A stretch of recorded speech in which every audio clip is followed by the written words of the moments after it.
What's going on, people? Back again for another Red Talk, man. And I feel like, bro, like this is gonna be a good one. We telling me, Saeed, bro. We telling me. I'm good. Can't complain, man. United didn't ruin my week, midweek. Yeah, man. And then we gotta wait until till Sunday, man. But I can't complain, man. You know how it is, man. Another day, another grind. But we're here, man. What you saying, bro? All good, bro. Can't complain, bro. A good boxing session today. Feeling refreshed. You know what I'm saying? And I can't lie, bro. I just see Musa's chat, a message in the group chat. I don't know what's going on. What's going on Twitter with the manager or something like that? Has something else come out? Nah. I think it was a little joke that we had on the Trade Jacket podcast, and it said it's like the poet has run out of words in it, and it's basically, you know what I mean? It's one of them where they call it the poet in it, but is he run out of ideas? Is he run out of words? And it kind of makes sense right now. I can't lie because it's peak. Can't lie to you, bro. You know me. Listen, I don't hide away from the issues, man. I phoned you on Friday, and they weren't great. I sent him a match reaction. I wasn't giddy. I wasn't, you know what I mean? I wasn't really happy. Obviously, cool on the. In hindsight, you look at it right now. Chelsea are out and them man are out, but still, it doesn't really don't really do much for our overall feeling. But we're through. But yeah, man, listen, the manager, the players, they got booed off. And yeah, it's not a pleasant place, man. You know what? And I don't have this confidence it's gonna get any better. But you know, we have to believe somehow, some way that he will do it. Because if he don't, then it's looking very, very bleak at the minute, man. But hey, we could be Arsenal, innit? We could be Arsenal. But big up to you. Bro, what's the deal with? I don't understand what United fans want. Because my thing is, who are you booing? Are you booing the players? Are you booing the manager? I didn't boo, but I think it was the fact that we weren't playing pretty football. We're getting boxed off the park by Leicester, who, let's be honest, you wouldn't take any of their players. Nah, I mean, maybe El Kanous, but that's about it. You know what I'm saying to you? And bro, they're not happy in it. But they're fickle though as well, because at the end of the day, they booed Joshua Zirkzee a couple of months ago, and then they're singing his name every week. Yeah. So you know what it is with the United fan base, you can't really take them too seriously when you're at the ground, because it's like it's emotions, isn't it? It's not really logic. It's not really like, you know what I mean? Like you're in that moment, and they'll do whatever that needs to be done to win the game. You see what I'm trying to say, bro? So this is my point with United. Then they see Rasmus Hojlund. My point with Man United fans is you can't get onto me for trying to hold this manager accountable, but then you're booing at the game. Because if you're booing, that means you're booing the manager and the players. You can't just be booing the players. You're booing everything. No, if you're booing what you're seeing, you're seeing what you're seeing. The manager has a part to play in that. So you can't boo the product and then say, "Oh yeah, but you can't hold the manager accountable," because that's hypocritical. If you're booing the football, then you're booing the manager by default. Do you know what I'm saying? So my thing is, I don't know how you can boo a manager, but then get onto people that are saying, "Yo, maybe this manager needs to do things better." That's what the booing is. But bro, listen, man, it's when like back in the day, like we were Ollie out and we were Ten Hag out. It's like everyone feels the same way, but deep down they just don't want to admit it, or they don't want to say it. I think that's what it is as well. You got to remember, like, you know, a lot of people, they listen, you chat to people outside the ground and they say it's shit and it's not working and and you know what I mean, bro? I just think right now, I think in the stadium, it's just a case of you won, then everyone goes home, and then it's like, you're calm for now. But there is anxiety, bro. There is anxiety. There's a feeling of, like, what are we doing? Where we're not playing well, it's not getting better. There's no manager bounce. You know, the atmosphere is quite flat, if I'm being honest with you. You know, there's not a lot to work with. So, you know, the fans they're not happy, bro. And like I said, you're right in a sense of when people like you say or whatever, and people call it out, you'll see the negative. Yeah, how are you going to attack me for giving my opinion, but then you're going to the game and booing them? Like, so you're agreeing with me. So why are you attacking me? It's counterproductive, yeah. I know. It doesn't make sense. You're agreeing that it's not good because you're booing, and then when I'm saying it's not good, man are calling me negative. Yeah. And share the football. Yeah. You're just saying it, innit? You're not saying it on the watch along. You're not booing on the watch along. You know what I mean? Because you're seeing it, innit? You know what I'm saying? So it's like, I get what you mean, bro. Listen, we're all hypocrites at the end of the day. Like, you know, fans are hypocrites, bro. Because at the end of the day, they'll claim to be positive and then back their team, but at the same time, they'll be booing the team off and they won't be supporting it. That's the thing. They're not backing the team. Yeah. They're backing the manager. And I don't back any managers, bro. I back the team, innit? Like, I want what's best for the team. So if the manager's doing well, I'll back the manager because I'm backing the team. Ultimately, the team is the most important thing to me. No, absolutely. Like, do you know what 100%. I mean? Like, these man are backing managers, bro. Even Ty, the reason why Ty is still getting onto Sancho is because he was backing Ten Hag, bro. Like, bro, back Man United. Don't back Ten Hag, bro, because any coach, the club's gonna be here longer than any coach, bro. These men will die. They'll go wherever they're gonna go, and the club will still be standing. Do you know what I'm saying? So I don't back managers. I back the club. If it's best for the club to back who's running it, then I'll back them. Yeah. If it's not best for the club to back whoever's in the manager's seat, I want them out, bro, because I want what's best for the club. Do you know what I'm saying? It should always be like that. It should always be. But bro, I believe it should be like that. Yeah. Do you know what I mean? And that's why people say I'm player FC, bro. And the thing is, I am player FC, and let me tell you why I'll always be player FC. Because at the end of the day, have you ever been in a workplace? Yeah, if everyone in the workplace is unhappy, the manager gets sacked, bro. Do you know what I'm saying? The manager's job is to foster a good working environment for everyone. That's the manager's job first and foremost. People are more productive when they're happy. It depends on the player as well. Depends on the player. It doesn't. You know why? Because if it's one or two players, then you get rid of them. Do you know what I'm saying? If all the players aren't happy, then it's your fault as the manager, bro. Like, it is. Do you know what I mean? If it's one or two players, cool, you get rid of the bad apples. Yeah, the bad apples. Yeah, that's what I was going to mention. You get rid of the bad apples. But if everyone's unhappy, it's because you're not fostering a good working environment, bro. As a manager, you're in charge of fostering a good working environment. First and foremost, as a manager, you want everyone to be happy turning up to work, bro. If everyone's not happy turning up to work, bro, you're failing at your job, bro, because happy workers are productive workers. But then what if I said to you that these same players have been under several managers and they've won several trophies, Saeed, bro. We're averaging a trophy every other season, you know. They have, but then there's also a case of these players have still been here. For example, Luke Shaw. For example, but Luke Shaw, you know what I mean? But Luke Shaw's what I would call a bad apple, though. Lindelof isn't a bad apple. He's just a bad footballer. Do you understand what I'm saying? Lindelof don't have a bad attitude. He's just not good at football. So I would move him on because he's not very good. But Lindelof ain't had no attitude problems. Luke Shaw doesn't stay fit, either like injury free and health wise. He doesn't stay fit. So he's in a case where I don't need him.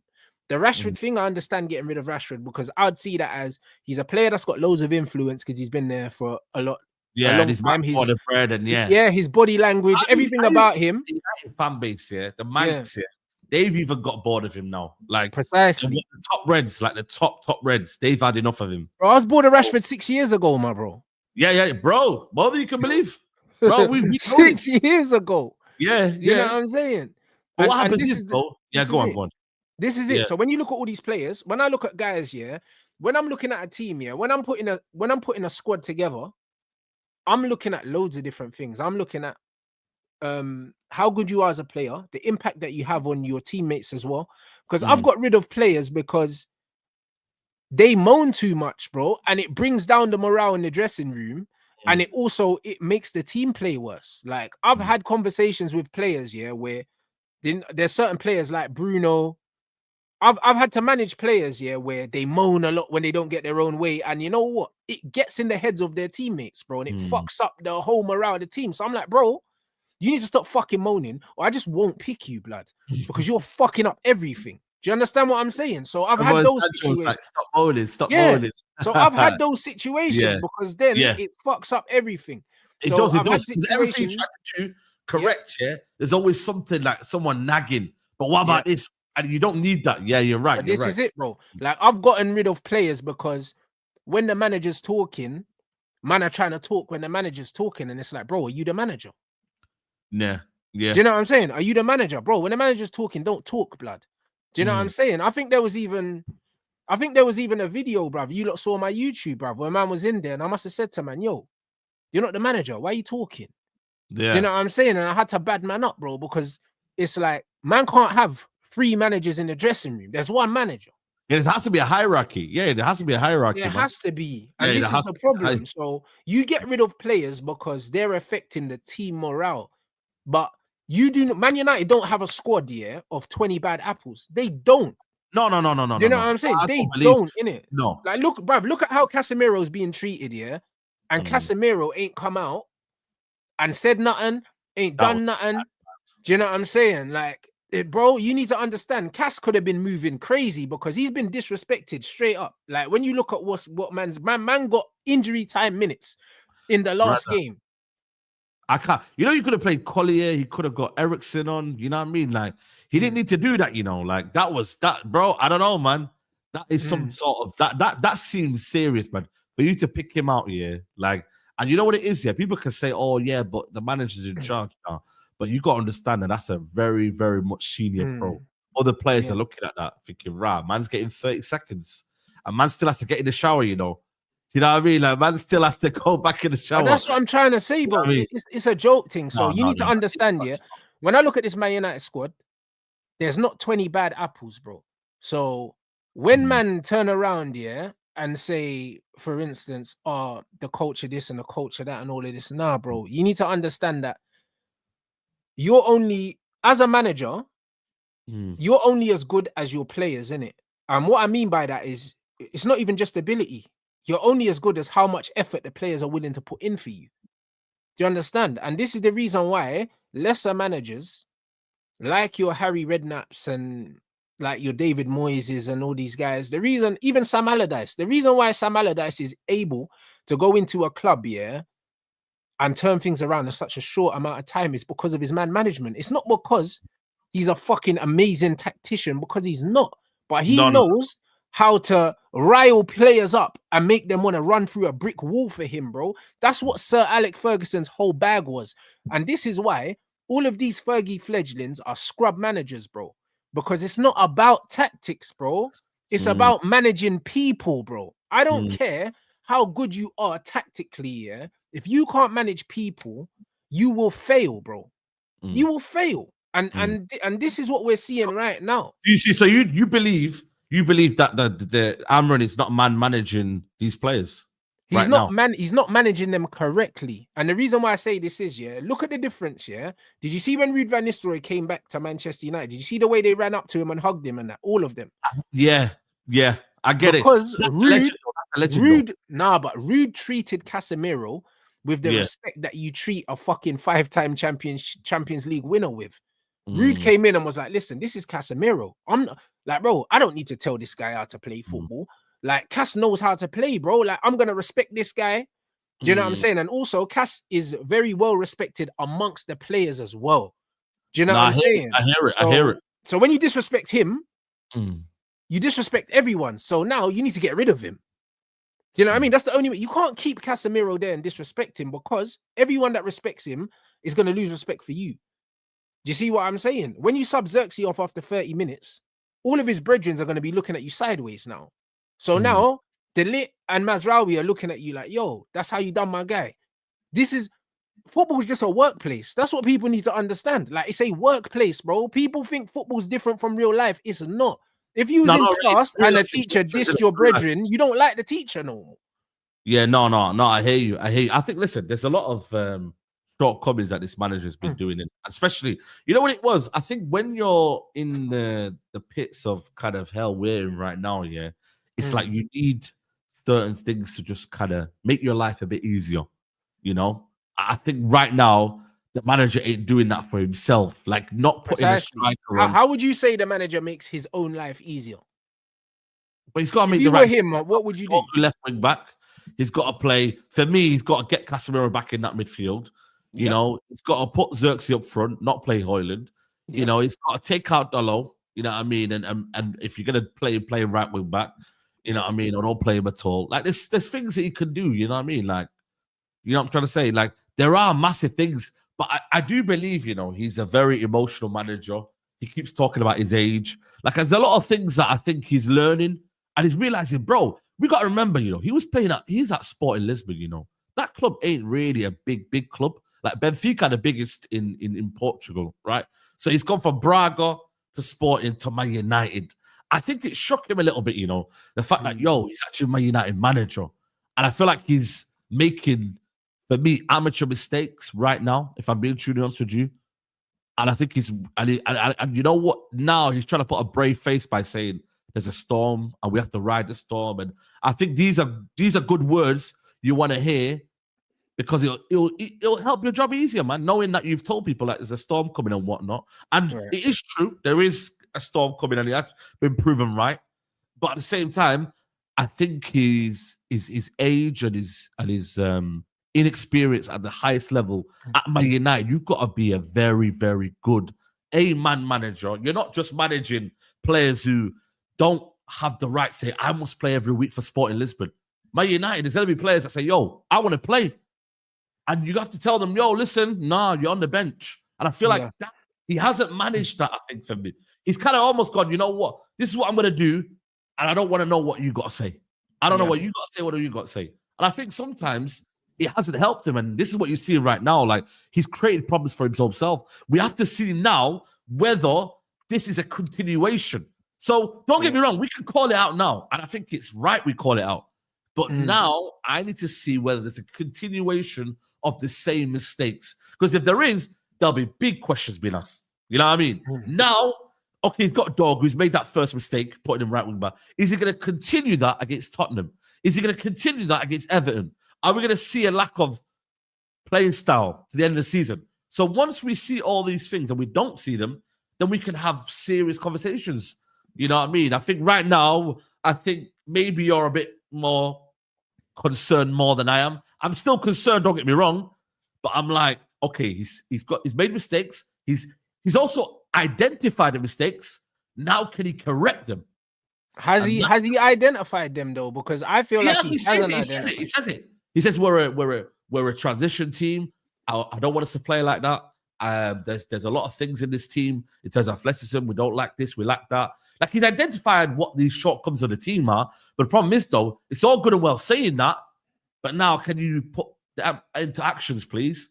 Can you make us a bit more attacking? Do you know what I'm trying to say? Like, he's saying all the right things. Go and look at him. When he said that thing, when I put that video up, like, the guy said, "Yo, do you want an FA Cup and it can make a good season?" No.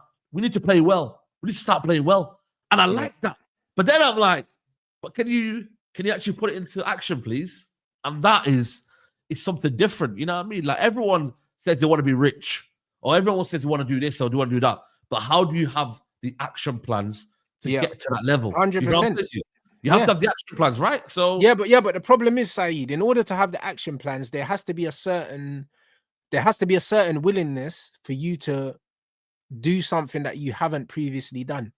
Because if you want to go somewhere you've never gone, you have to do things that you've never done. Yeah. Do you understand what I'm saying? Right. But he's being stubborn, so he can't do that. Like, even this, Gareth, you're saying the moment you ask players to come out of their comfort zone, they aren't going to be happy. That's not true at all. That's not true, because there's ways of but there's not though. There's not. Yeah. It's not true, because the thing is, players are humans. If you can explain to players, why we're going to do this thing differently, and then you implement it and it actually works. Like I say, competence builds confidence. The reason why the players don't have confidence in the system is because it's proven incompetent. They're losing more than they've ever lost. So how can you expect someone to have confidence, in something that doesn't work, bro? No, but the thing is, though, we haven't shown it work. It's a work in progress. So you no. But it has to work. It has to work. It has to work as soon as possible. To what degree? It has to work, bruv, to a degree that we shouldn't be losing more than we're winning. That degree, fair enough. Do you understand what I'm saying? I'm not saying it has to work all the time. But that example is a big example. Look at the example that Gareth give you. Garnacho threw his toys out the pram because he's like, yo, I don't want to do this, I don't want to do that. And the next thing you know, he got dropped. Yeah, but then he should have just played Garnacho wing back, and then he wouldn't have had to worry about Garnacho cutting it. But again, the manager, the manager's creating his own problems, Saeed. No, but I'm saying. That you can't blame the manager on. If he's told Garnacho, hold on a minute. If he's told Garnacho, this is what I want from you. I want you to play in this position. And he couldn't do it. No, but it's not about he couldn't do it. It's a work in progress. No, he couldn't do it. He can't do it. Saeed, he doesn't have the tools. You can't do it, Rance, though. You have to be able to coach him. Saeed, no. Saeed, you can't coach someone that plays as a touchline wide player to be comfortable in the half space. I understand that. You can't coach that.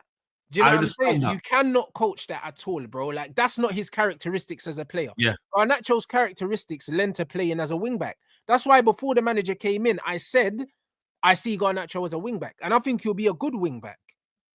Because his attributes lend to that. Yeah, cool. So the fact that the manager's allowing Garnacho to play as a touchline player, yeah, it ruins the balance of the whole team. But the manager is so stubborn that he wants to play Dalot left wing back instead of playing Garnacho. That I don't agree with. Yeah, if you're gonna play a right footer, play Garnacho instead of Dalot, bro, because Dalot can't attack. Yeah, he's the goal. Yeah, but what he's trying to say is though, a lot of the players at the start were not willing to maybe at least try it and understand what they're trying to do, and that creates difficulties within the squad already. So that's where he's basically trying to come from. Like Garnacho at the start is not willing to do it because he wants to play within his comfort zones, and that you have to get out of that. A manager say, okay, cool. I don't agree with that. The manager's got an idea. Hold on a minute. The manager's got an idea. He wants to implement it. You need to allow the manager to first say, right, I'm going to implement it, and then we can find out whether it suits your, I don't know, your. No, but we know it doesn't though. But you know it doesn't. But the manager don't know. He has to take everyone face value. Everyone's face value, and just say, right, okay, cool. Garnacho, this is where I believe you can play. Let's see if it works. If it doesn't work, cool. We'll sort it. We'll figure it out. But has to understand, has to implement it. And the players like Garnacho have thrown the toys at the pram. Hence why they've been dropped. So I don't believe so. I don't believe so. I'll be honest. If Garnacho was playing week in, week out, as a fullback, I don't think he would complain because he's playing. Same as Ahmad.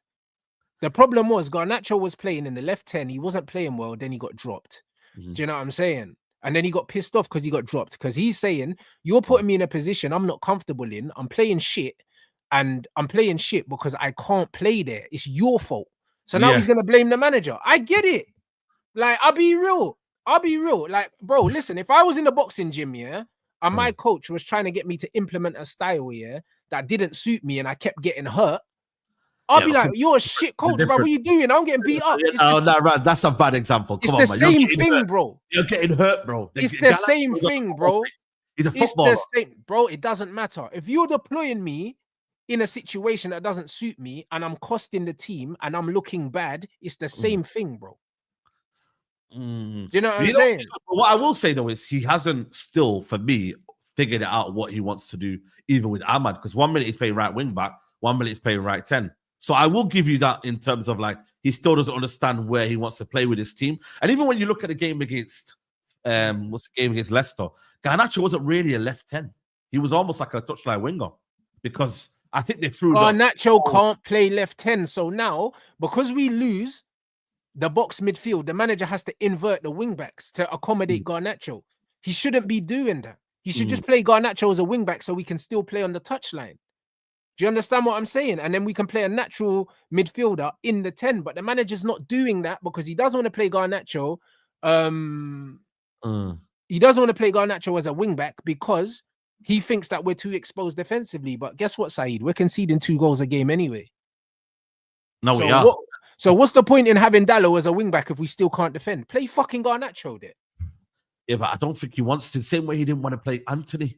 Because he's negative, bro. Like, we're getting, bruv, he's negative. He don't want to play attacking football, Saeed.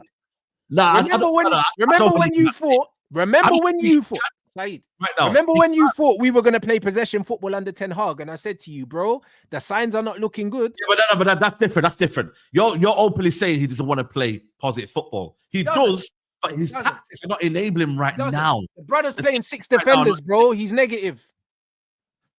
He's negative. He's not an attacking manager, bro. We got scammed. Nah, he's not an attacking manager. Attacking managers play attacking players. Hold on a minute. we don't have the right players for him to we do. evolve in what he wants to do. We don't, though. To a certain degree, you will get attacking football. But come on, Rams, we can't say the manager wants to play. He could have played Anthony, Garnacho, Ahmad as wingbacks, and he chose to play Mazraoui and Dalot instead. It's negative, bro. He's being mad pragmatic because he's scared, bro. He's scared to lose, bro. And we're losing anyway. No, what I think he's realized is that, listen, we are in the we are shit right now. We have been conceded goal before. Ten Hag has come in. I haven't got my squad ready. Let me play a bit more pragmatic first. But I'll give you what I will say to you is once he's understood where he's at and the players he likes, he's unsheltered and say, you know what? And I've said it on my match reaction. Take the handbrakes off and allow us to be dominant when we need to. You can go to Anfield away and do what you need to do. Is that correct? You can do that. Arsenal away, you can be a bit more defensive, then go for it. Cool. But I agree with you. Leicester at home, Palace at home. These games here, the manager should not be played the way we do in terms of having 7 defenders. I agree with you. I fully agree with you. But I don't agree with your whole definitive statement of the manager is a negative manager. I don't think that's, a fair statement to make. With the players. Playing 6 defenders ain't negative, Saeed. It is negative for now, yeah. That's what I'm saying. We have to evaluate the season as it goes ahead. We have to. We can't draw to conclusion right now. He has brought in a left wing back. Let's see what he does. Come on, bro, Rats. We can't evaluate him right now and say, yo, listen, Saeed, that is it. Saeed. This brother brought in Dorgu, yeah? Played him on the right and then subbed him off at half time. I know. And again, I think the sample size is a bit small. Leave Dalot more. Yeah, I know. It's wrong. I fully get you. But that sample size is one game. Maybe he was looking at Dorgu saying, listen, first game back in, let me just trial him out now. One more week of training, he'll be more fitter and ready, even though already he's had a full season of Serie A. But I think maybe the physicality and whatever of the new kind of environment, he thought, cool, let me give him 45 minutes. Now, need to aim to be playing more than that and playing left wing back and just playing a bit more attacking. You know what I mean? Even against Tottenham, to be honest with you, I don't think we really need to play defensive. I'm being true. How do you play more attacking, yeah? Without he has to play Amad Diallo, right wing back, Dorgu left wing back, and then play the 2 10s of maybe, I don't know, Garnacho, whoever, Bruno, whatever. Or maybe so you whoever. Need to play more attacking players. Yes. And not play 2 defenders at wing back. But he's been doing it the whole time. I want to do that. I hope he does it. Is he going to do it? I don't think he is. But why don't you think he is? If he's an attacking manager, why isn't he going to do it? Because I think for me right now, he's holding himself back because I think he knows that we could get. Why is he holding himself back? He said he's going to come and do it his way. He said he's going to come in and do it his way. This is his way, Saeed. But I feel like for me, I think he could get a lot worse if he goes a bit more attacking. No. If he goes more attacking, we'll win more games, bro. No. I think for me, I don't think that he fully trusts the squad in terms of the back line. And how can he get worse than losing 2-0 at home to Crystal Palace? I mean like the overall game. I think he wants it structured. I think he wants people to understand where the system is and where the line is and where you need to be. Do you think that the structure is good at the moment? We're conceding loads of goals. I'm giving you the perspective of the manager. I don't know if he fast told you, but he was telling everyone to slow the ball down. Like he wants control. He doesn't want, and you've seen it. We've had better possession. We've had a bit more control. We haven't had many thousands of shots against us. So I believe he's trying to incorporate that first, then go a bit more attacking and do whatever he needs to do. Do you get what I'm trying to say? So he's a bit more preserved. Yes, I agree. He's a bit more pragmatic, but I think right now he's fearing the worst, which I think for me, he can't do that. He needs to go on the front foot a little bit more, especially against the teams that are better. I really playing on the front foot would equate to playing more attacking players, bro. That means he has to drop the defensive wing back. But that's what I'm saying. He needs to. But do I think he's going to do it? I don't think so. I don't have that faith. He will do it, especially against Tottenham, especially against even Everton. So if you don't have the belief, if you don't have the faith, he's for now. Why should I? You know the ones. I'm not saying you should have it for now, but I think you're making.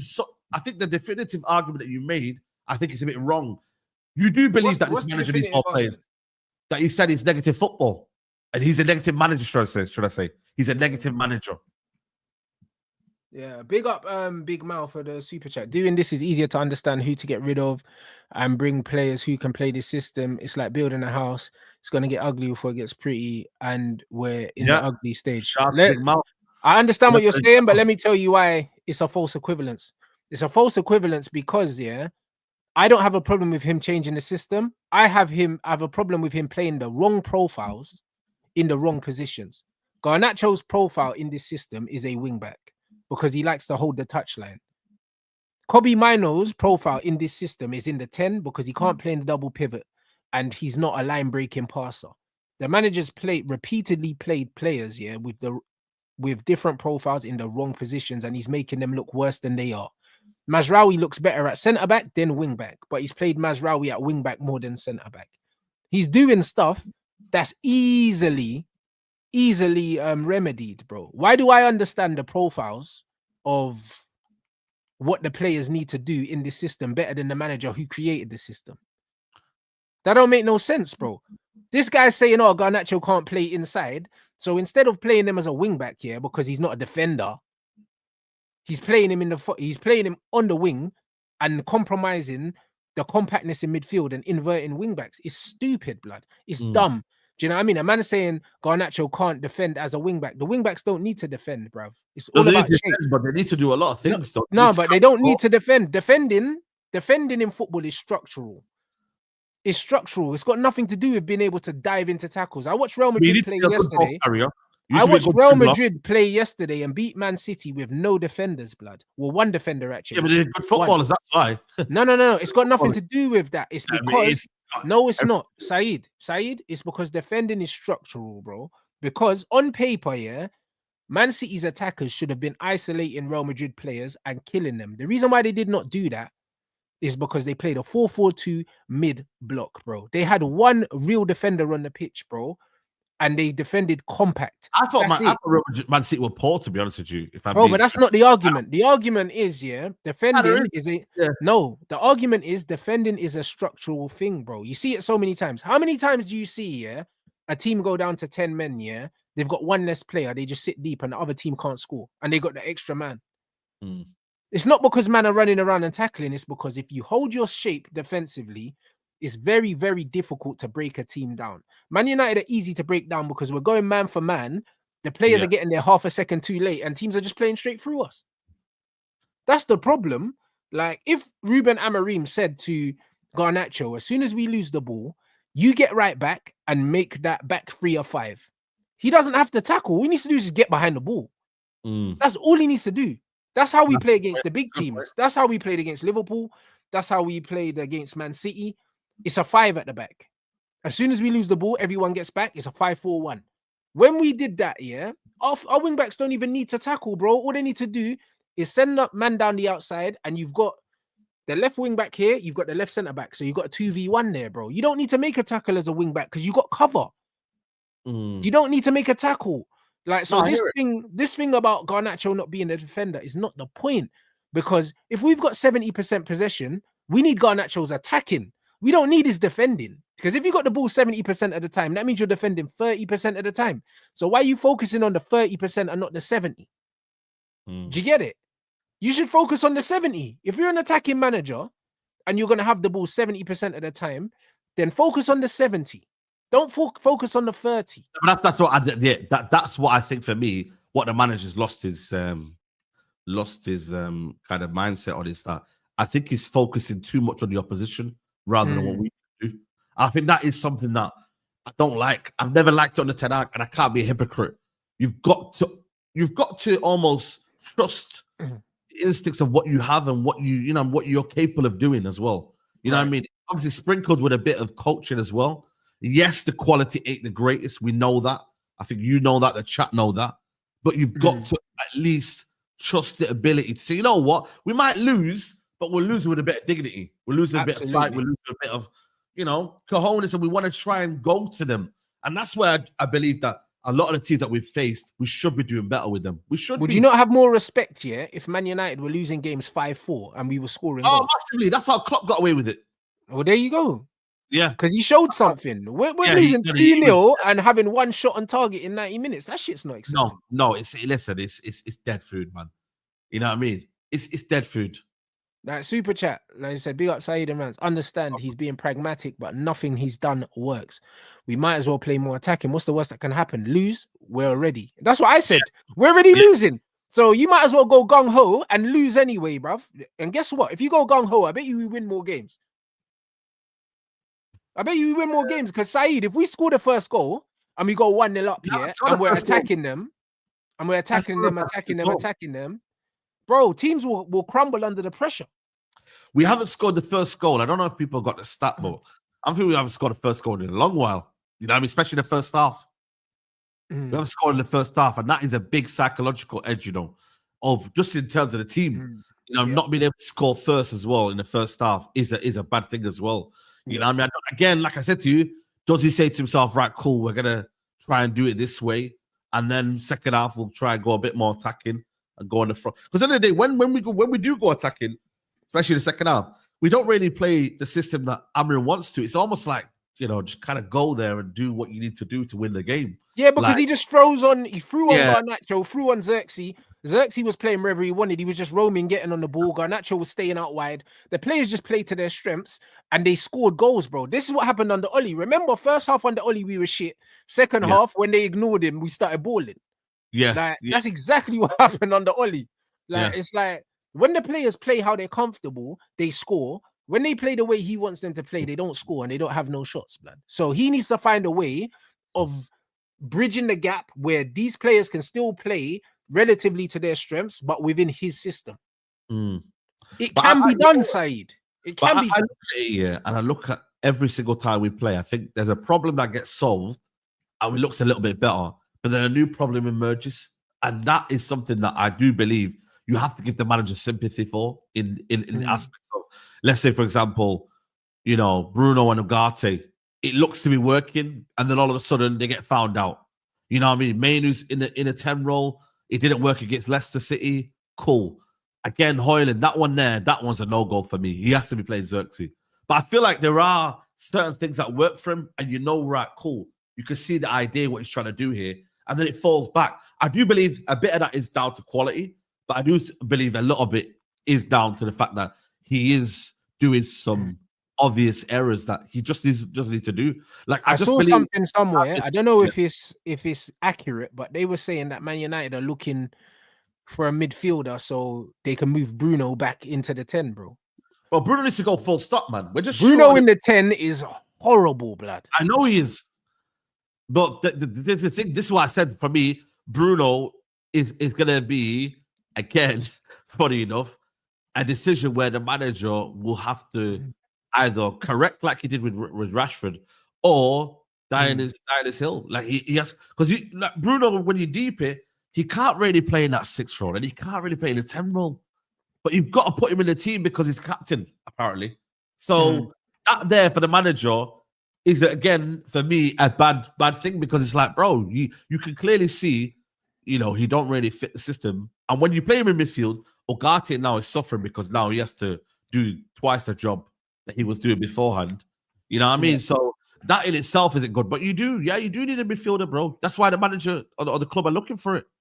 You know? They are. Because in the day, Bruno cannot be playing in them 2 positions. He just can't. He's not really effective, bro. What like he's got all these stats and that, but when you actually watch him and you actually analyze his game, bro, like he's not that effective, bro. He really isn't. It's just a volume thing with Bruno. Yeah. It's it, man. Do you know what I mean? So I look at the team, and obviously right now, you know, the only thing that he's probably changed is De Ligt's come out of the team, and it's Zirkzee and Hojlund. Do you think that De Ligt's carrying something? Do you think De Ligt's got a knock or something like that? I don't know. You know, I don't think so, man. I think so, because I don't think it's the performance wise, because he's, bro.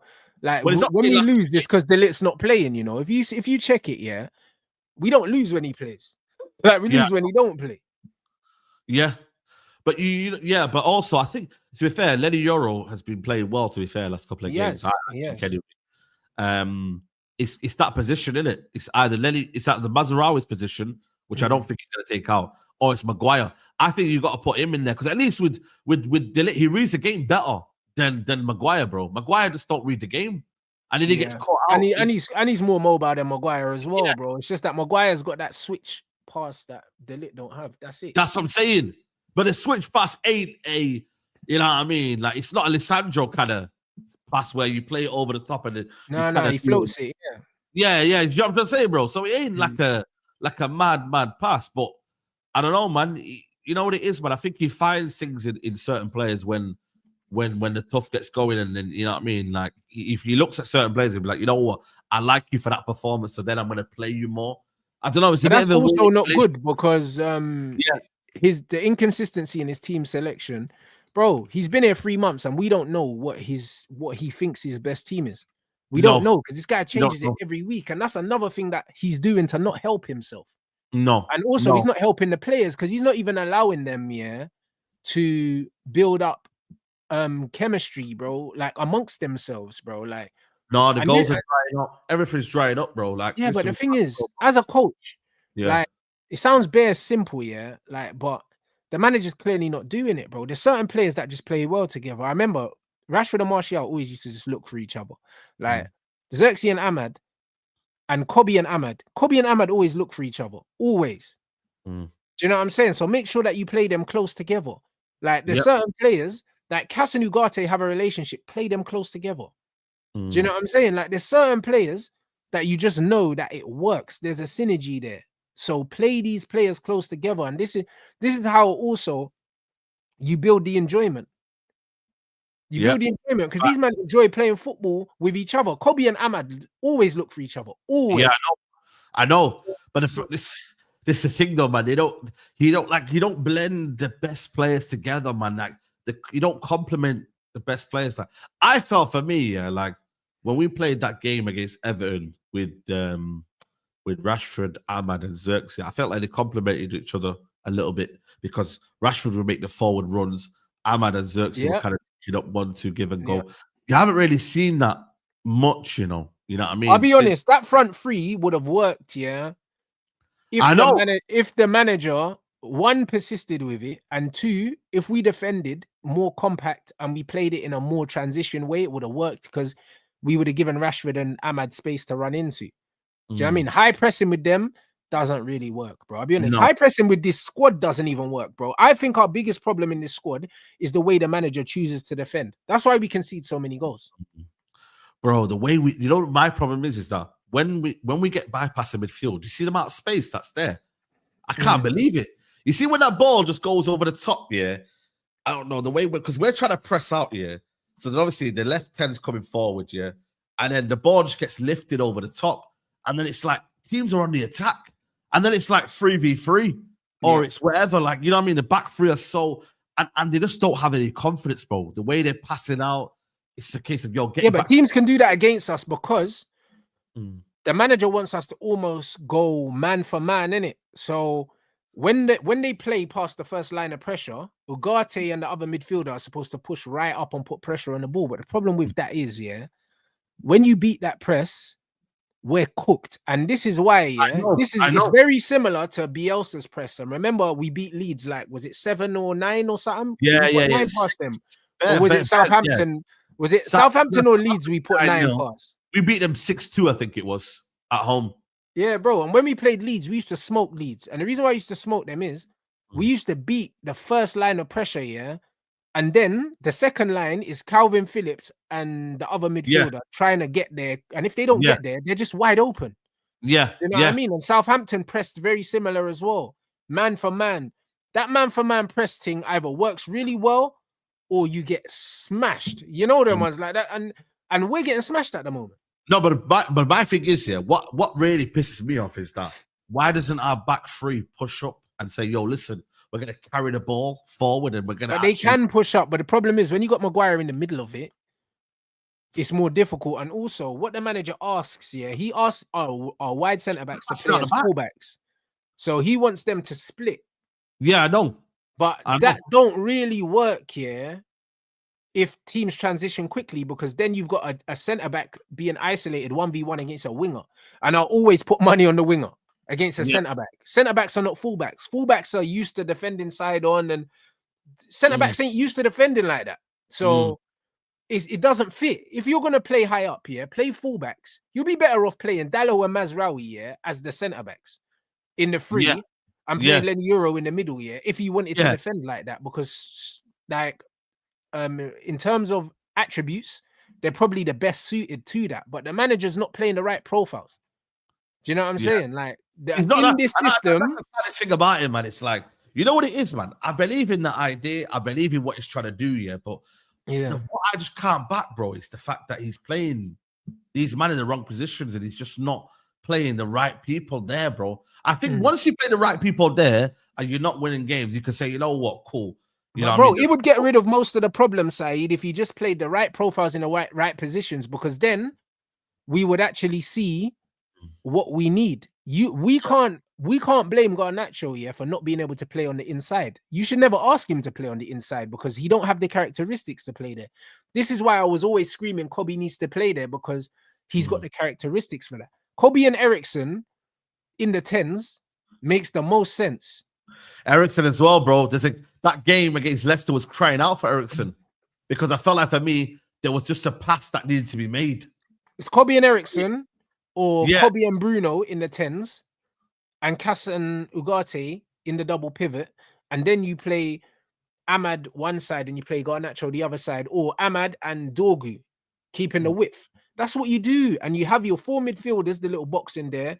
You have Dorgu and Ahmad going up and down, and then they can create these little triangles with these players, and they can also go down the outside, because both of them can go down the outside. And then you have your three at the back, however you want to do it. Do you know what I'm saying? And we're cool, bro. We'll play much better football like that. And Zirkzee can drop in. Or if you want Zirkzee to stay up there, I wouldn't want him to stay up there. Even though physically he can stay up there, his passing is so good that I would just give him the freedom to go wherever the fuck he wants, as long as he gets on the end of stuff. It don't matter. But the manager is doing too much. Yeah. Listen, I don't know, man, if he rates these Zirkzee and Hojlund. But even if he doesn't rate them, you still need to play the best possible team to win the game, whether you like them or not. I know, but the thing is, though, it's like, I just don't know what he sees in Hojlund to be picking him, bro. Like, what do you see in him, bro? I don't know, bro. Maybe he's got nice eyes or something, bro. Maybe he likes that. I don't know. You know what I mean? Because, bro, he offers nothing to the team. Brother, he offers nothing, bro. And this is the thing, bro. It's like, even when he's pressing, bro, the way he presses is half-hearted. It's easy to kind of skip around him. You get me? Like, bro, like, I don't know if he believes that because a club paid money for him, I got to make it work, or I see some potential in him. Brother, you don't see nothing right now, bro. So don't play him. You know what I mean? Once he shows you something, then you can say, well, go on. But he hasn't showed you nothing. You know what I mean? And that's it, bro. Like, he's literally just eating grass. He's on the floor. Like, with Zirkzee, at least you've got someone to say, right, you give me the ball, I'll play it into me. I'm comfortable receiving it. Then I can play it off to other people. Simple. You don't have like, okay, you're not this critical goal scorer, but you have a base. You have something to work off. Yeah. Brother. And my thing is, like, Zirkzee was getting stuck in to the tackles. He was being aggressive. He was winning his jewels, bro. He was winning his jewels. This crowd, what do they love? They love a tryer, mate. You know what I mean? They don't really love your quality. They love you if you're trying, and that's why it's somebody's name. You know what I mean? So they seen that, but I think again, if he starts, so okay, let me ask you: if he starts Hojlund again against Tottenham, why go on then? But listen. The way that the manager's treated Zirkzee already, he's already he's lost a lot of respect from me anyway. The way he subbed him off, and then on top of that, Zirkzee's actually played even better after getting subbed off, Motivate. And you just continue to overlook him, innit? And the thing is, it's just telling me the manager don't like footballers. He just don't like footballers. That's what it's looking like. It's looking like footballers that he just wants athletes. Yeah, but by default, the technical level in Portugal is higher than England anyway. By default. So same with the Netherlands. The technical level in the Netherlands is higher than in England. So Ten Hag played with more technical players at Ajax because it has to be. That team he had, bro, was disgusting, bro. De Jong, Donny, Ziyech. Like, he had ballers there, bro. Do you know what I'm saying? Exactly. But that's the point. So the technical level is higher. So he doesn't like, he doesn't favor technicality over physicality. That's what the manager told me. I definitely can see now. I just think he wants pure athletes. But that's the point. But this is my point. So when people are saying, Rance is a colour thing, it's not a colour thing. It's a physicality thing. Yeah. He just wants runners. Why doesn't have physicality? That don't make sense. No, but in terms of just running, like he's more running. Yeah, running. He's more of a runner than Zirkzee, but Zirkzee's a better presser of the ball. He's stronger than him. Bruv, Zirkzee is top 5 minimum, most technical players in the squad, maybe even top 3. That's how good he is. Technically, he's unbelievable, bro. Do you know what I'm saying? So, you know, the thing is with Sancho, people used to say, oh, cool, his athleticism and that. Zirkzee is strong, bro. He's 6'4" and he's solid. With Sancho's probably like my height, 5'10", slight build, not strong, not really quick. Zirkzee's quicker than he looks. And he's he's strong, bro. Like you never see him get knocked off the ball. You never see him get knocked he don't get like he's not on the floor, bro. He's very strong in it. So he's physical and he's very, very technical, bro. He's one of our most technical players. Outside of Ahmad, we probably don't have a more technical player than him. So the fact that he's not getting picked, the manager simply prefers runners over footballers, because anyone that appreciates footballers will appreciate Joshua Zirkzee, bro. He can pass with both feet. He can receive the ball with both feet. He can hold the ball up. He can bring players in into the game. Like he does so many good things, For you not to play him and prefer Rasmus Hojlund, it can't be anything to do with football. It has to be something else. Yeah. It has to be a physicality thing. It has to be a running thing. It can only be that because it's not a football thing. Nah, listen, man, broski, I don't give a fuck what it is right now. You need to start. Me neither. I just see it as pure disrespect. No, I'll be real with you, man. He needs to start patting it up, bro. And this is me who I'm trying to defend him madly right here. But I just think for me, bro, like, F all of this. Start playing your best players and start and remove the bad players. Simple as that. You know what I mean? Bro, like, do you not think, these men train together? Could lose me. Train together every day, The players rate Zirkzee. They rate him. Like, it's obvious. And they rate a lot of, like, our good, better... Bro, they rate Zirkzee high, you know? Exactly. Yeah. The technical players get rated because they're the man that shell out and make man look dumb in training. Do you know what I'm saying? Yeah. The players are rating Zirkzee, and then he's not getting picked. That affects morale also, because man are now on the way home after they've lost the game. Man's looking at man saying, bro, he brought me on for 15 minutes, like. Do you know what I'm saying? Bro, like every Man United fan at this point, can see that Rasmus offers nothing. So the more that the manager picks him, the more the manager's going to lose the dressing room. But the rivals can see that, bro. Do you know what I mean? And that's in itself, like, I mean, like that's a big situation where they can see, yo, rivals are looking at Hojlund and thinking, yo, he's a dud. You feel me? Like he's shocked. Do you know what I mean? And they can see that Zirkzee at least offers the fundamentals, innit? But brother, I don't know, man. Like I said, I don't know whether, like you said, he does favor the physicality players and whatnot. But I also just think for me, it's like maybe he's got this obsession that I really want to make it work, and that £72 million potential is something that I can maybe. There's nothing there, bro. Yeah, I mean, I don't think you know what the biggest thing that we all did here. Oh well, a lot of fans did, and I was not part of this. They decided to say, "Oh, he could be our next Gyökeres." Brother, he's nowhere near Gyökeres. And like, also, Gyökeres is one style of forward. There's so many different style of forwards. Exactly. We don't need our own Gyökeres, blood. Like, that's what I'm saying. I never agreed with that, though, bro. I never agreed with the fact that he is going to be our Gyökeres. He could be that guy. Bro, it ain't. You can't see that, bro. Like, bro, like, allow it. Okay, cool. He was at Swansea at 22. Don't matter, man. Certain players can be at that level, but still be at a good place where they're still scoring goals. You know what I mean? He was scoring goals in the Championship. You know what I mean? He was scoring goals. So at the end of the day, it's not a case of man, just like Watkins was scoring goals for flipping. Was it Exeter? I think it was. Where he was at. You know what I mean? He was scoring goals. Yeah.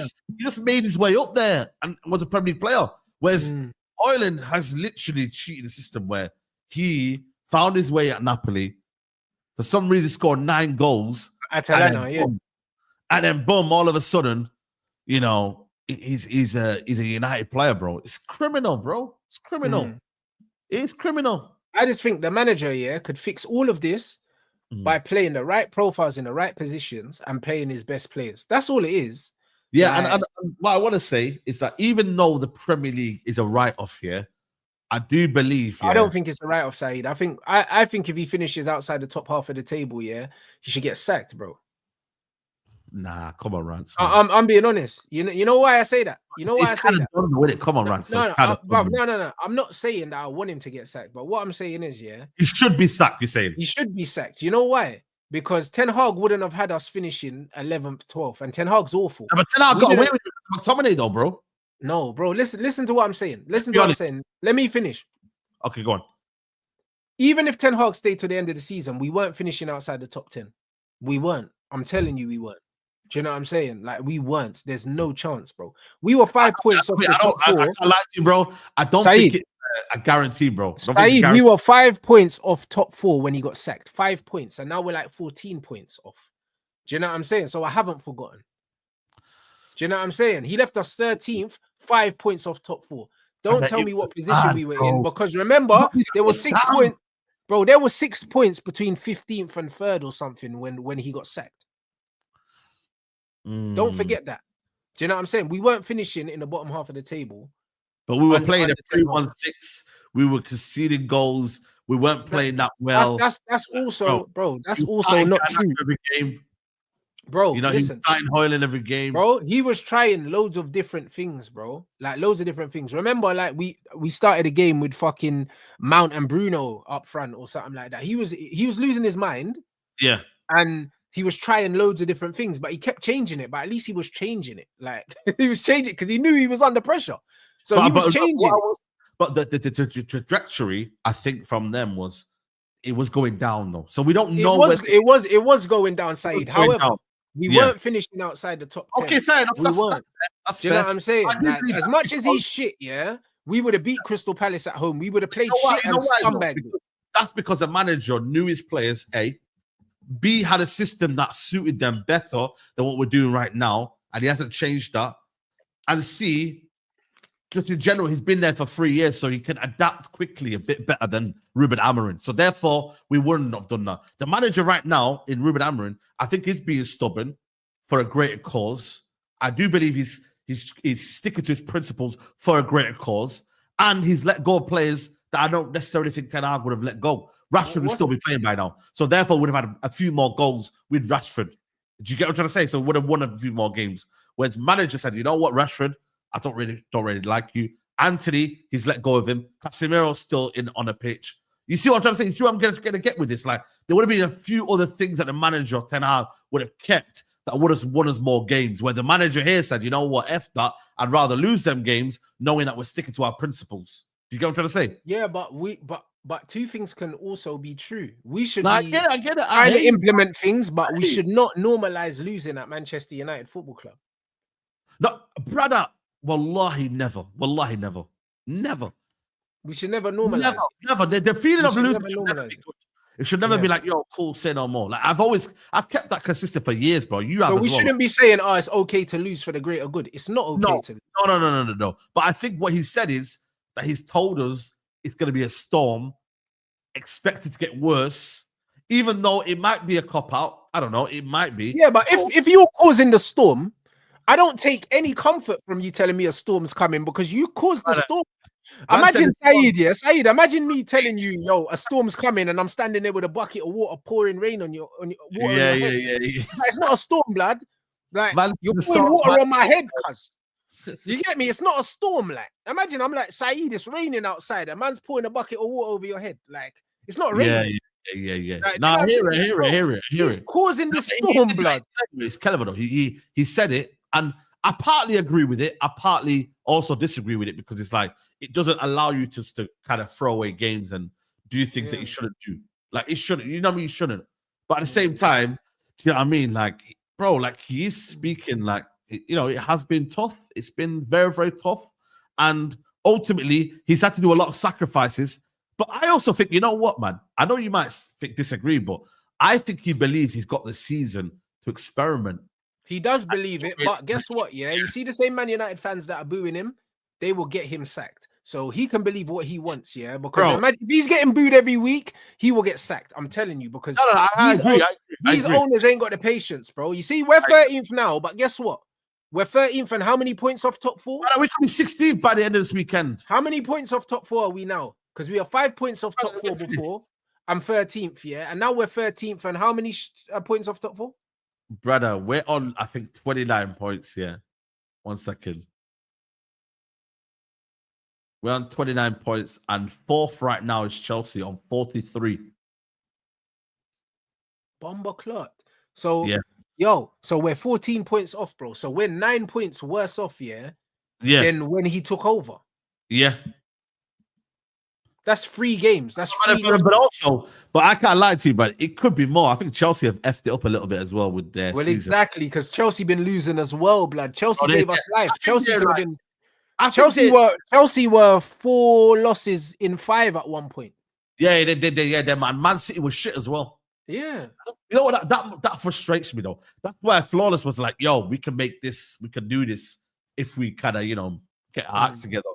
But obviously, Nottingham Forest have done their thing. But Brighton, them man, listen. This is why I was so. Oh my god, I was so frustrated. Yeah, the reality is hitting you now, Saeed. Welcome. No. Hold on. Welcome, my brother. I know the reality. But my frustration was when I went mad about the 2-game challenges. That weekend, Brighton lost. I think. Who else lost? Fulham, I think, lost or something like that. We could have closed the gap to the teams above us and gone to about 8th or 9th. Yeah, I think we would have been like 3 points behind, and we didn't. We lost to literally Crystal Palace, and that's what infuriated me. We would have closed that gap, but now since then, I think Brentford beat Tottenham. I think what's it called? Fulham beat Newcastle, and then it was a case of they've kind of like they've got ahead of us. Like you said, bro, we are on 31 points right now, bro. Sorry, 29 points. Yeah, we're on. And like top 8 is on 37, bro. That's Aston Villa. You know what I mean? So it's like it's a gap to even get to that, bro, man. 6-7 points to even get to them, man, over there, bro. We are cooked, bro. We're cooked, bro. And I don't see us winning. This is what's scary about this, yeah. Yeah, this is scary, bro. And again, you lot can say whatever you want, yeah. But like, I think we've got Tottenham on the weekend, right? Then we've got Everton. Do you think we win that? I don't know. I think for me, right now, if you told me, I'd say we're going to get a draw. 2-2. Do you think a draw is good enough?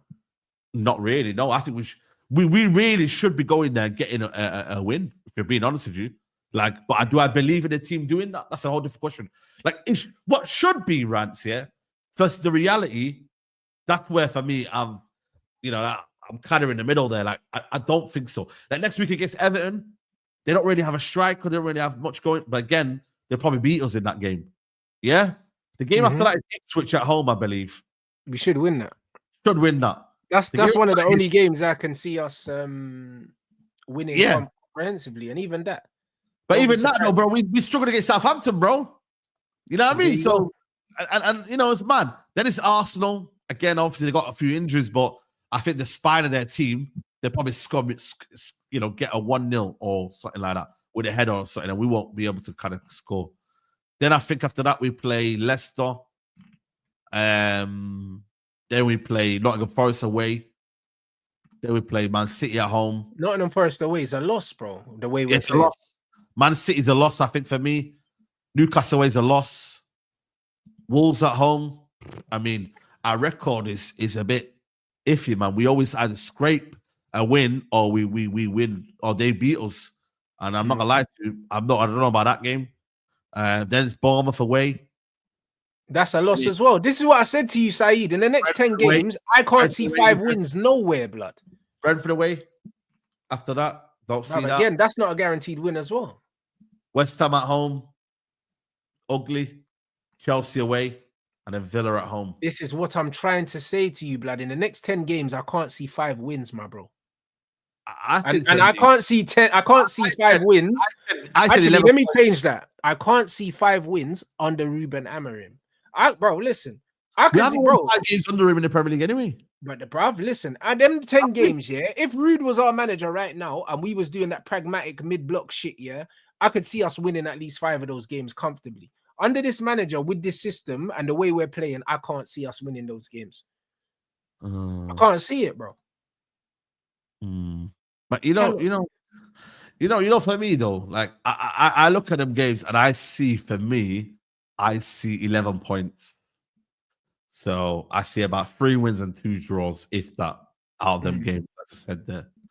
So it is looking spooky. You're right, Nathy. You know, it is looking spooky. But I don't believe the manager gets sacked. I do believe, you know, it's going to be, I think maybe a cup. Let's scam a cup a lot or something, you know what I mean? And then go from there. And then, but we kind of low-key need Europe, you know, as well, for the money and everything like that. So, we're not getting Europe unless we win the Europa League. You know what's funny? Yeah, in one-off games, I believe that this manager can coach winning games. But guess what, blood? We didn't think that we signed Jose, blood.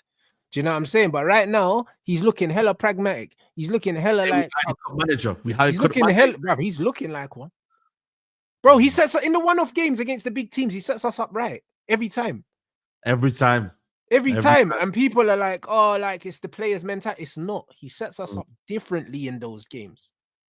He sets us up differently in these games, bro. Like, it's less high man-for-man press. It's more compact.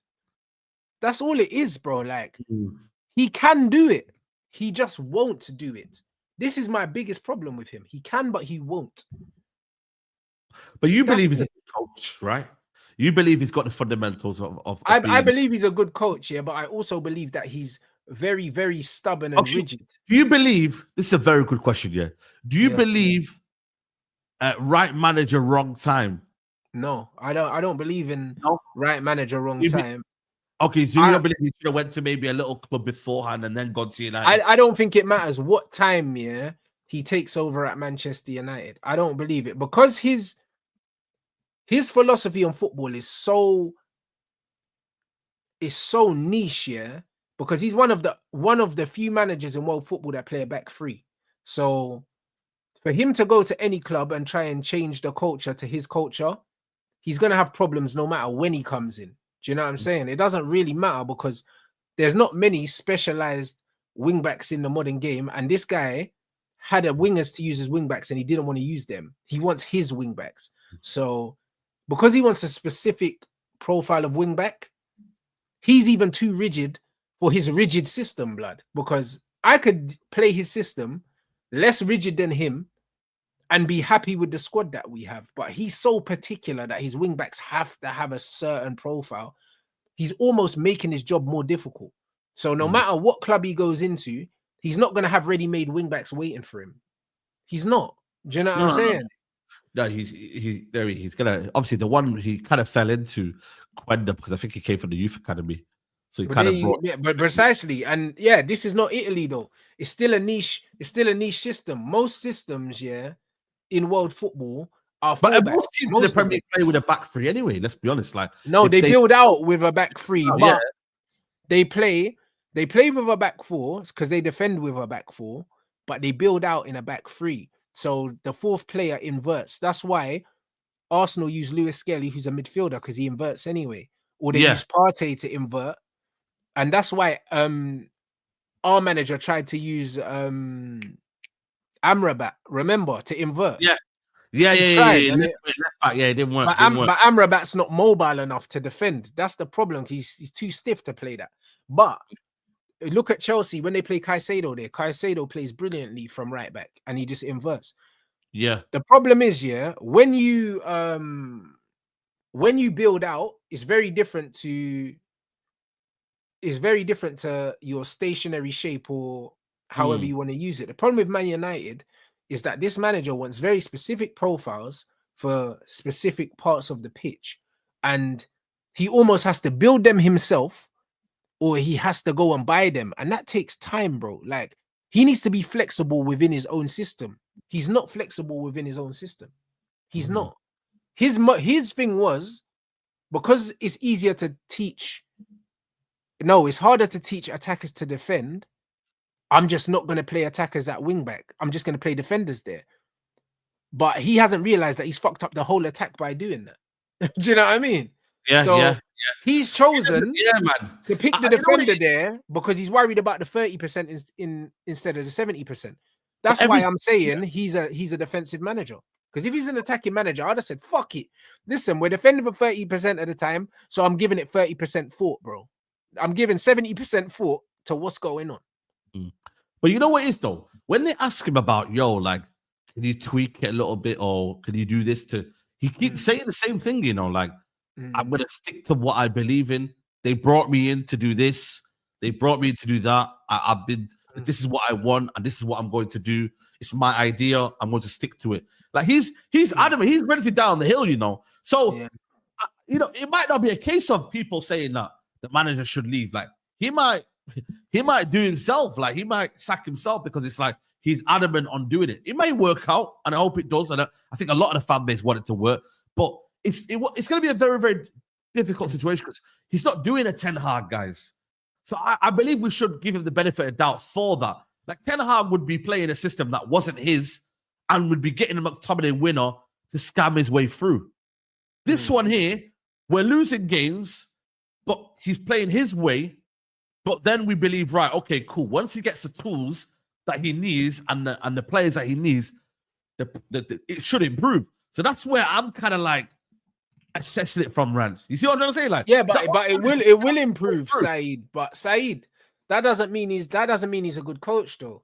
Like, no, but it doesn't mean he's a good coach. No. We haven't seen it in its fruition because he hasn't got his players that he needs. No, but I don't agree. No, it looks bad. It looks bad for now. No, but the reason why I don't agree, and I'm not saying he's a bad coach, maybe. But like what I've said, if you have higher quality ingredients, by default, the food is gonna taste better. Do you know what I'm saying? So if he gets better players and then we play better football, that's got nothing to do with him. Do you understand what I'm saying?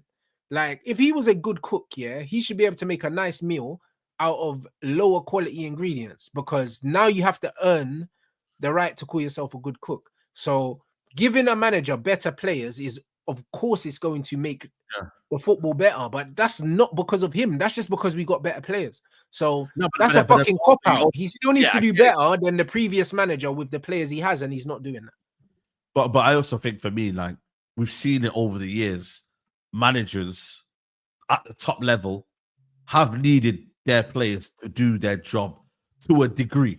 We're not saying it's in totality who they are, but they'll bring in certain personnel. Maybe two or three. Arne Slot didn't even have a transfer window, and he's top of the Champions League. That's a rare circumstance. With a Liverpool, but with a Liverpool team that, like, last season. Not bad Liverpool team, though, is it? Not bad Liverpool team. Bro, last season, where did Liverpool finish last season? They finished third. They finished third in the league last season, The season before, they finished outside the top four. 1 second. The season before, they finished outside the top four, He ran the place through the ground, though, innit? That's why. Bro, he's top of the Premier League and he finished top of the Champions League group, and they've lost like 2 games all season or something like that. So I agree. Rare circumstances. This is one here.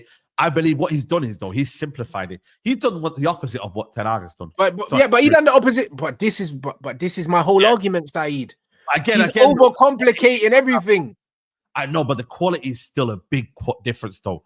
You've got Salah, Jota, Diaz, McAllister, Gravenberch, Van Dijk. Yeah, come on, man. That quality is there, though. He just managed it well and said, you know what?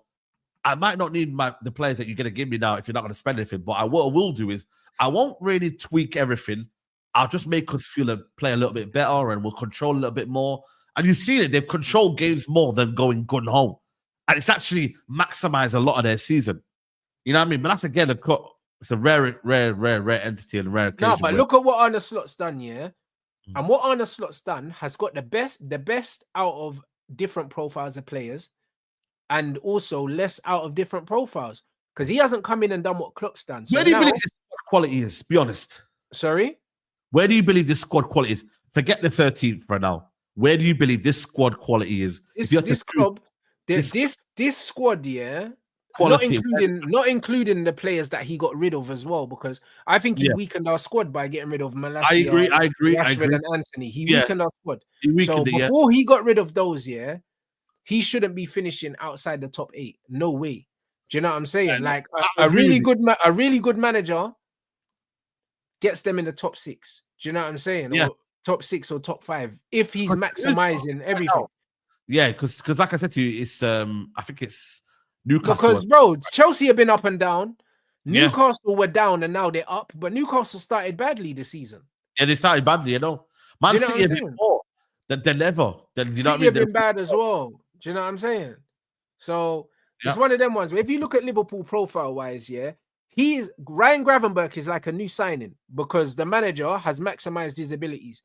Cody Gakpo looks like a new man under this manager as well. He's been utilizing Diaz as like a false 9 striker and it's working well. You know what I'm saying? Like loads of players are getting a new lease of life under this manager because he's maximizing the quality of the squad he's got. He hasn't come in and said, I'm going to change loads of different things. He hasn't done that, bro. Look at his record. 40 wins out of 50 games, 9 draws and 1 loss, bro. Ridiculous. You know what I mean? Like, bro, he's showing you the blueprint at a big club. You go in, you see what you have to work with. Pre-season, though. Look at the time when he started, though, bro. Nah, but either way, like he came in and he wasn't too arrogant to fucking say, yo, I'm gonna rip up everything and start again. I literally watched his first press conference, No, I agree. Literally, I looked at his first post conference and he said, yo, there's a lot of things that Klopp did well and Liverpool do well. I'm not gonna touch that. I'm just gonna add my thing to what they already do. Like, this is a squad that's won 2 trophies in the last 2 years. So as shit as everyone says they are, they've shown that they can win games when it matters. Because that's what winning a trophy is.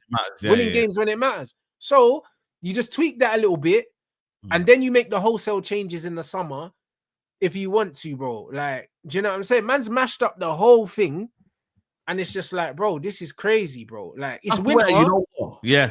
In the winter, are you going to demolish your house if you know that you're going to need to sleep inside your house? No, because you need a roof. So now you have to change one room at a time. Do you know what I mean? And when you're fixing your bedroom, you might need to sleep in the living room. You don't just knock down the whole yard, blood, because you need to live there. You need to live. Man, bust down the whole yard. It's all cold and that, bro. We got no hot water now, Saeed, because he licked off the boiler. You get me? Man are getting wet now. It's cold, fam. Do you know what I'm saying? Like, you can't really defend. You can't really defend that because it's like, yo, why are you've changed a lot, but then it's like, bro, you need to survive. You need to keep a little something there for you. You know what I mean? Like a few rations if you need to, man. You got to do something. You know what I'm saying? So that there, you can't really defend, bro. Like that's where for me it's like I find it frustrating for him because it's like you're not helping yourself then. Well, you know the people that just don't want to help themselves, and it's like it's a lost cause, isn't it? Yeah, but it's stubbornness, bro. Do you know what I mean? And the thing is, there's good stubbornness and there's bad stubbornness, bro. Yeah. Do you know what I'm saying? You don't cut off your nose to spite your face. You don't do it. And that's what he's doing right now. Like, he's making life more difficult for himself than it needs to be because it was always going to be difficult. But there's things you can do to minimize how difficult it's going to be. And he hasn't done that. He's just gone straight in here and said, fuck it, everything at once. And it wasn't smart. Do you know what I'm saying? Yeah. Like, you can't treat Manchester United like it's sporting. It's not, bro. Do you know what I'm saying? It's not, bro. Man United got too many fans that are not going to let you do this, bro. Because like them man said, before Amorim came in, they hadn't won no trophy. They hadn't won a title, They won a trophy fucking the other day, mate. Do you know what I mean? Like, it's like we might not have won a league title, but brother, we've been to 8 cup finals in 10 years, bro. 8. Like, bro, like, we're not sporting. Do you know what I mean? But then also he's looked at our situation for, listen, man, no league titles in 12, 13 years. You might have had bare managers. And why do you think he's come in and said, yo, I think I'm the right one? You know that he came in and said that. No, but he has to believe that. I admire his confidence. Like, there's nothing wrong with his confidence, but you can still be strategic with it, bro. Like, he's killed himself, bro. He's killed himself. Yeah. Because the thing is, he's put pressure on himself now, Saeed. Really, he's the one who came out and he said, that I have to earn time. Do you know what I'm saying? Like, he said, we need time, but we need to earn time. So if you want to earn time, then, bro, just minimize the mistakes you're making that you're causing yourself, bro. Do you know what I'm saying? Manage the things you can manage, control the controllables, and all the other things out of your control, like the profiles of the players are out of your control. The ability of the players are out of your control. So you can't do nothing about that. But the stuff you can do, like playing him in the right position, not playing Dalot inverting, not playing Hojlund all the time, not freezing out Casemiro. Do you know what I'm saying? There's certain things that you can control that you haven't controlled. You got rid of Anthony Malacia, knowing that you wasn't going to get replacements. You did all of this willingly, so I can't overlook that. That one there, I know he didn't even say that as well, you know, man. That's what pissed me off as well. He came out and said it as well. That he said, I did it on my own record. Brother, why did you say that, bro? Like, that really, really annoyed me, because it's like, because now, you know, them players could have stayed. You know what I mean? Of course they could have. It's gonna hurt you for them to stay. And I'm sure them man would have stayed anyway. Like, if you said to Anthony, yo, listen, you might not get the game time you're gonna need, but I'm gonna make sure that you're part of the squad and you're gonna be valuable to the team. But that's man management. Yeah, I know. That's all you need to say. That's all you need to say, bro. Like, these men are not gonna kick down the yard and scream and shout and that. Malasia's been injured, bro. Malasia's been injured for 18 months. Do you think, that if he wasn't playing every week, he's gonna go mad? He's just happy to be able to play football. But it's bare, man, yo. You know what, man? People don't realize that the privilege of being a Man United player, bro. Because you go to PSV and nobody knows who you are and that and da-da-da, and then your bonuses and your money and your sponsorship deals, like, it goes down the hill, bro. You know, I mean, you ain't got that privilege anymore. Listen, Malacia I know his boy's Rashford, but bro, you get me, like, he latched onto it for a reason. You get me, like, he like, yo, listen, that's my guy. He's in the spotlight. You know what I mean? If we create a little bromance together, then we're known, innit? So, end of the day, you got to put that into consideration. Like, you're in the spotlight, you feel me? And you lose that when you're not a United player. So, and Anthony got a big Puma deal at United. He didn't get one at Ajax. Precisely. He got it at United. He did all these things with Pro Soccer Direct and that. It was on YouTube. Before nobody knew him, bro. So they do know that. And this is the thing, man, where it's like, for now, just the next 6 months while you're here, just use the players. Nobody really has to go on loan. Nobody really, your first 6 months where you get there, say, right, you can take rid of that, get rid of that, get rid of this, get rid of that. You don't have to really, especially when you said, like I said to you, when he knew he weren't getting the players in. That one there, you've got to help yourself, bro. Yeah, he made the squad smaller and more limited by getting rid of 2 left-footed players. Yeah. You got rid of 2 left-footers, and we're struggling for left-footers anyway, and you got rid of 2 and brought in 1. Bro, like, it wasn't smart. God forbid we get any more injuries, bro. You know what I mean? Like, we cannot afford no injuries right now. Like, none. Yeah. And there's still a lot of games left. People don't realize it. There's still a lot of games to go left, bro. But this is why, Saeed, I'm purely judging him, of what he's shown me so far. I'm not closing the door on the manager having an epiphany. He's calling out. I'm not closing the door on him having an epiphany, turning it around and actually starting to pick a more consistent team, starting to pick a more attacking team. I'm not saying he can't do it. I'm not saying he won't do it. I'm saying basically what he's shown me, the patterns I'm starting to pick up for him are not good patterns. Yeah. Because he's doing a lot of self-harming. A lot of the problems that we have as a team, he's caused them. Yep. Like, they're not problems that we had before. Yeah. You see what I mean? And this is my main problem. Like, even the fact that Ahmad don't have a consistent position. 1 week he's wing back, next week he's in the 10. It's like he don't know whether he's coming or going. Just commit to playing him as a wing back and leave him there. Because that's how he gets a bit of momentum as well. Like, you're not helping the players when you keep changing their positions.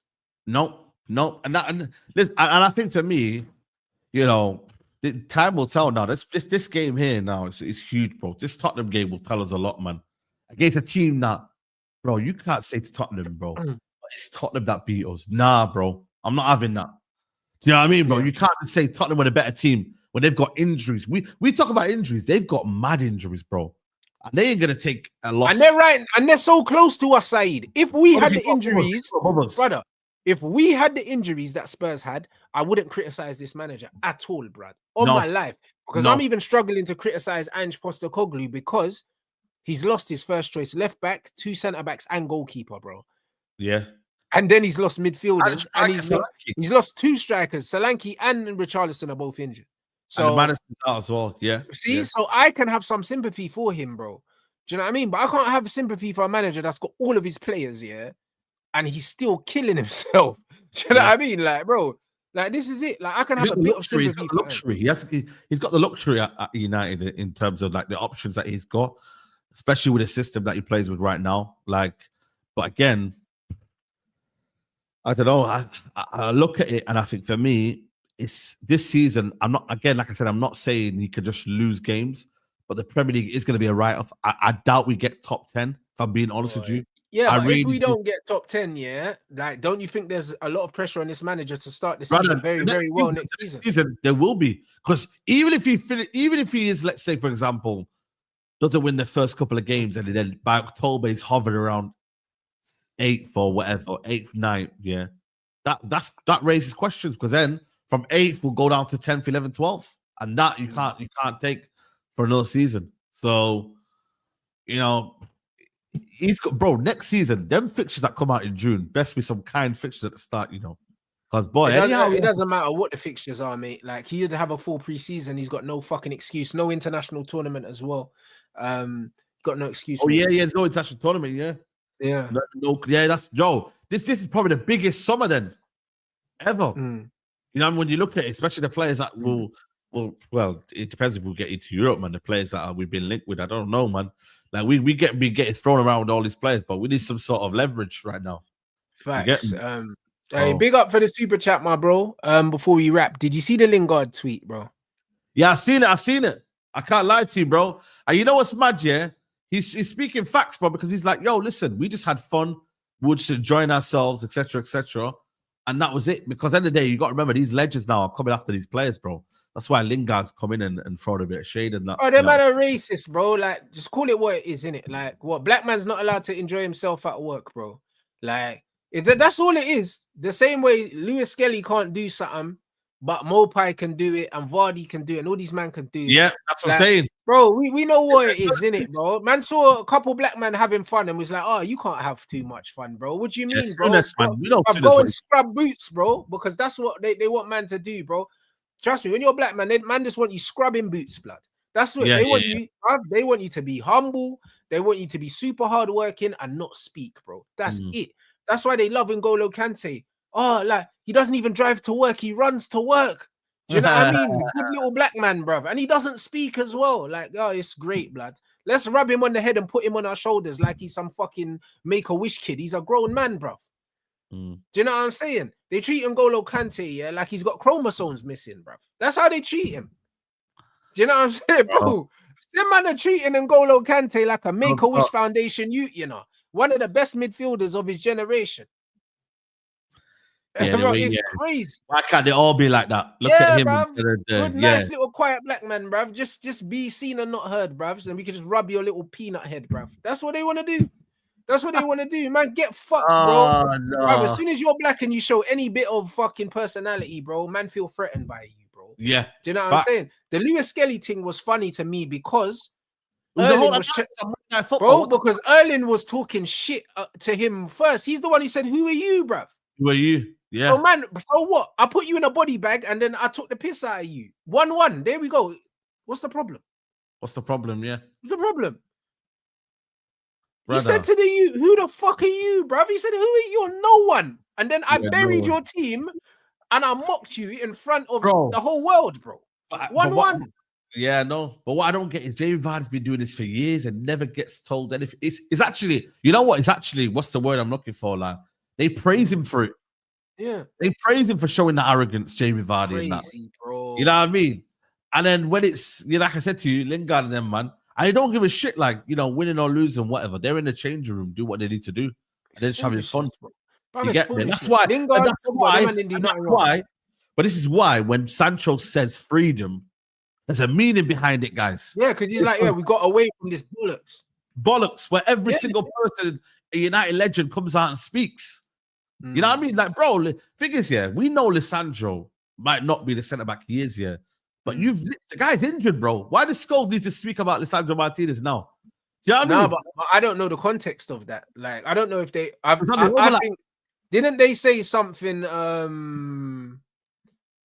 Didn't they say potentially, they're gonna miss him? And he kind of said, nah, they're not. Like, he ain't that good anyway. I think that's kind of the angle that I saw was like, he was talking like he's not gonna be a Premier League which he is. I think he's speaking the truth. Yeah, exactly. I don't think anything Scholes said was wrong, bro. What the bigger picture is, these legends, they speak too much. I agree. United legends. They speak too much. And then obviously, when these guys are doing what they need to do, like Paul Scholes, for example, said, I don't know if you remember Jesse Lingard, he said something about, he revealed the conversation that happened. And Jesse Lingard, said to keep it to himself. But then he goes, I don't think Jesse Lingard minds me saying this. Then he got put on the news, and then he basically said, sorry, Jesse Lingard, because he should not have said it. Okay. So these guys don't speak too much. You get me? And it's like, bro, like, you know what I mean? You know, United ex-pros, and the worst thing about them is the fact that them man confuse, the way things were under Sir Alex Ferguson with now, I know the Man United way, bro. It's like, no, that was the era that you were in under the manager that you were in. Do you know what I'm saying? So your manager that you were there with. So because of that, you need to understand that you support the football club. You don't support Sir Alex Ferguson. Bro. Like, it's the football club. Times change, and you're supposed to want what's best for the football club. These men still speak like Sir Alex Ferguson's still the manager. The rules are still the rules. Yep. Man still have to wear black boots and all this shit. It's like, bro, it's not that time no more, bro. And this is the problem. Like, these men speak like they've got ownership over the club and there's only one way for the club to be run, bro. And it's like, no, it's not that normal. That's what my issue with all of them are. Do you know what I mean? So I can understand why Leacher is pissed off at Paul Scholes. Do you know what I mean? But at the same time, Leacher needs to understand that Paul Scholes now gets paid to speak, bro. So now he's not even a Man United legend no more. He's just a pundit. You have to ignore him.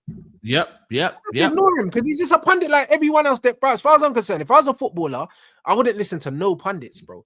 Because I'm like, whether you're saying good things or bad things about me, it doesn't mean anything, bro. Facts. You need to go out there and perform, bro. I don't care about your opinion, bro. You know what I'm saying?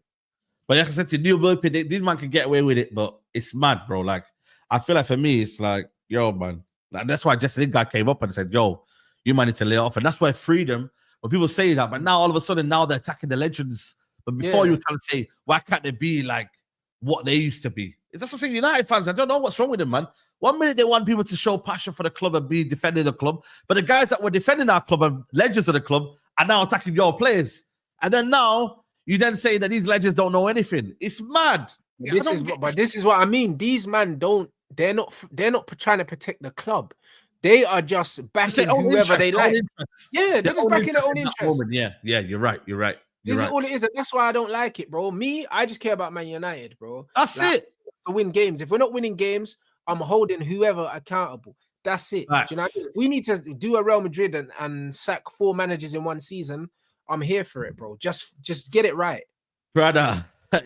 But it's happening now anyway, man. You get me? Like, we are a sacking club. No one can say there's a long-term vision at United. There isn't.